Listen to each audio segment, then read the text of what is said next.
ಬೆಂಗಳೂರು ನಗರವನ್ನ 5 ಹೊಸ ಮಹಾನಗರ ಪಾಲಿಕೆಗಳಾಗಿ ವಿಭಜಿಸಿರುವ ನಿರ್ಧಾರ ಇದೀಗ ದೊಡ್ಡ ಚರ್ಚೆಗೆ ಗ್ರಾಸವಾಗಿದೆ.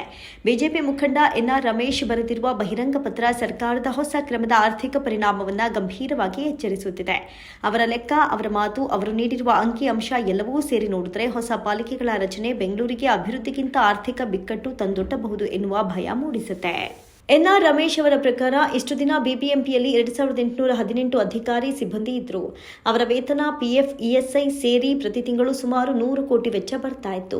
ಈಗ 5 ಹೊಸ ಪಾಲಿಕೆಗಳಿಗೆ ಒಟ್ಟು 6326 ಸಿಬ್ಬಂದಿ ಬೇಕಾಗುತ್ತೆ. ಅಂದರೆ ಸಿಬ್ಬಂದಿ ಸಂಖ್ಯೆ ಡಬಲ್ಗೂ ಹೆಚ್ಚು. ಇದರಿಂದ ಪ್ರತಿ ತಿಂಗಳು ಕನಿಷ್ಠ 250 ಕೋಟಿ ರೂಪಾಯಿ ವೇತನ, ಭತ್ಯೆ ವೆಚ್ಚ ಬರುತ್ತೆ ಅನ್ನೋದು ಅವರ ಲೆಕ್ಕ. ಜೊತೆಗೆ ಪ್ರತಿಯೊಂದು ಪಾಲಿಕೆಗೂ 17 ಇಲಾಖೆಗಳು ಇರಬೇಕಾಗಿದ್ದು ಪ್ರತಿಯೊಂದಕ್ಕೂ ಪ್ರತ್ಯೇಕ ಸಿಬ್ಬಂದಿ, ಕಚೇರಿ, ವಾಹನ, ಮೂಲಸೌಕರ್ಯ ಇವುಗಳಿಂದ ಆಗುವ ಹೆಚ್ಚುವರಿ ಕಾರ್ಯಾಚರಣಾ ವೆಚ್ಚವೇ ಮಹಾನಗರ ಪಾಲಿಕೆಗಳ ಬಜೆಟ್ಗೆ ಭಾರವಾಗಲಿದೆ. ರಮೇಶ್ ಅವರ ಆರೋಪ ಏನಂದ್ರೆ, ಯೋಚನೆ ಇಲ್ಲದೆ ಸ್ವಹಿತಾಸಕ್ತಿಯಿಂದ ಬೆಂಗಳೂರು 5 ತುಂಡುಗಳಾಗಿ ಕತ್ತರಿಸಿ 198 ವಾರ್ಡ್ಗಳನ್ನು 369 ಮಾಡಿರೋದು ನಗರವನ್ನ ನಗೆಪಾಟಲಿಗೆ ಸಿಲುಕಿಸುವ ನಿರ್ಧಾರ. ಅವರ ಅಭಿಪ್ರಾಯದಲ್ಲಿ ಹೆಚ್ಚಿನ ಸಿಬ್ಬಂದಿ, ಹೆಚ್ಚಿನ ವ್ಯವಸ್ಥಾಪನಾ ವೆಚ್ಚ ಎಲ್ಲವೂ ಸೇರಿ ಅಭಿವೃದ್ಧಿ ಕೆಲಸಕ್ಕೆ ಬೇಕಾಗುವ ಹಣವನ್ನ ತೆಗೆದುಕೊಂಡು ಹೋಗುತ್ತೆ. ರಸ್ತೆ, ಡ್ರೈನೇಜ್, ಪಾರ್ಕ್, ಕುಡಿಯುವ ನೀರು, ಮೂಲಸೌಕರ್ಯ ಇವೆಲ್ಲಕ್ಕೂ ಬೇಕಾಗುವ ಹಣವೇ ಕಡಿಮೆಯಾಗ್ಬಿಡುತ್ತೆ. ಈ ಕಾರಣಕ್ಕೆ ಗ್ರೇಟರ್ ಬೆಂಗಳೂರು ಅಥಾರಿಟಿ ದಿವಾಳಿಯಾಗುವ ಪರಿಸ್ಥಿತಿ ಬರುತ್ತೆ ಅಂತ ಅವರು ಹೇಳಿಕೆ ನೀಡಿದ್ದಾರೆ. ಆದರೆ ಈ ಪರಿಸ್ಥಿತಿಗೆ ಕಾರಣ ಏನು ಅನ್ನೋದನ್ನ ನಾವು ಅವಲೋಕಿಸಿದ್ರೆ, ಒಂದು ಕಡೆ ನಗರ ದೊಡ್ಡದಾಗ್ತಾ ಇರೋದು ಸತ್ಯ. ವಿಸ್ತರಿಸುತ್ತಿರುವ ನಗರಕ್ಕೆ ಹೆಚ್ಚು ನಿರ್ವಹಣೆ, ಹೆಚ್ಚು ಸಿಬ್ಬಂದಿ, ಹೆಚ್ಚು ಕಚೇರಿ ವ್ಯವಸ್ಥೆಗಳು ಬೇಕು ಅನ್ನೋದು ಸಹಜ. ಆದರೆ ವ್ಯವಸ್ಥೆಯನ್ನ ಸರಿಹೊಂದಿಸದೆ ಹಠಾತ್ ಆಗಿ 5 ಪಾಲಿಕೆ ಮಾಡಿಬಿಟ್ರೆ ಆದಾಯಕ್ಕಿಂತ ವೆಚ್ಚ ಜಾಸ್ತಿ ಆಗುವುದು ಖಚಿತ. ಈಗಾಗಲೇ ಬಿಬಿಎಂಪಿಯ ಆದಾಯ ಸಂಗ್ರಹಣೆ ದುರ್ಬಲವಾಗಿದ್ದು ಪ್ರಾಪರ್ಟಿ ಟ್ಯಾಕ್ಸ್ ವಸೂಲಿಗರಿಗೂ ತಲುಪ್ತಾ ಇಲ್ಲ.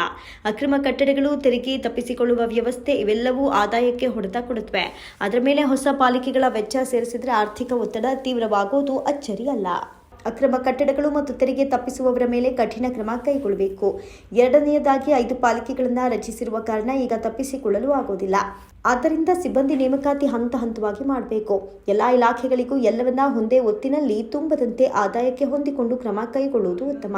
ಮೂರನೆಯದಾಗಿ ಅನಾವಶ್ಯಕ ವೆಚ್ಚ ಕಡಿಮೆ ಮಾಡಬೇಕು. ಬೇಕಿಲ್ಲದ ಕಚೇರಿ ಖರ್ಚು, ವಾಹನ ಖರ್ಚು, ಆಡಳಿತದ ಇವೆಲ್ಲವನ್ನ ಕಂಟ್ರೋಲ್ಗೆ ತರಬೇಕು. ನಾಲ್ಕನೆಯದಾಗಿ ಗ್ರಾಮೀಣ ನಗರ ಪರಿವರ್ತನೆಯಲ್ಲಿ ಬಂದಿರುವ ಹೊಸ ಪ್ರದೇಶಗಳಲ್ಲಿ ಸರ್ಕಾರ ನೇರವಾಗಿ ಮೂಲಸೌಕರ್ಯಕ್ಕೆ ಬಂಡವಾಳ ಹೂಡಿಕೆ ಮಾಡಬೇಕು. ಇದನ್ನ ಪಾಲಿಕೆಗಳ ಮೇಲೆ ಹಾಕಬಾರದು.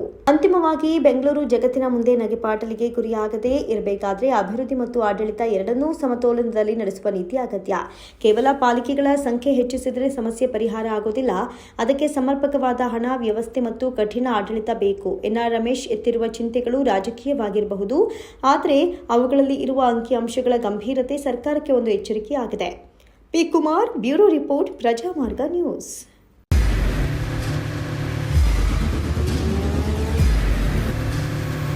ಪ್ರಜಾಮಾರ್ಗ ನ್ಯೂಸ್, ಇದು ಜನಸಾಮಾನ್ಯರ ಧ್ವನಿ.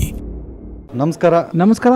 ನೀವು ನೋಡ್ತಾ ಇದ್ದೀರಾ ಪ್ರಜಾಮಾರ್ಗ ನ್ಯೂಸ್. ರಾಷ್ಟ್ರದ, ರಾಜ್ಯದ, ರಾಜಕೀಯದ ಬಗ್ಗೆ ಹೆಚ್ಚಿನ ಸಿನಿಮಾ ಅಪ್ಡೇಟ್ಗಳಿಗಾಗಿ ಫಸ್ಟ್ ಲೈಕ್ ಮಾಡಿ, ಸಬ್ಸ್ಕ್ರೈಬ್ ಆಗಿ, ಹಾಗೆ ಫಾಲೋ ಕೂಡ ಮಾಡಬೇಕು.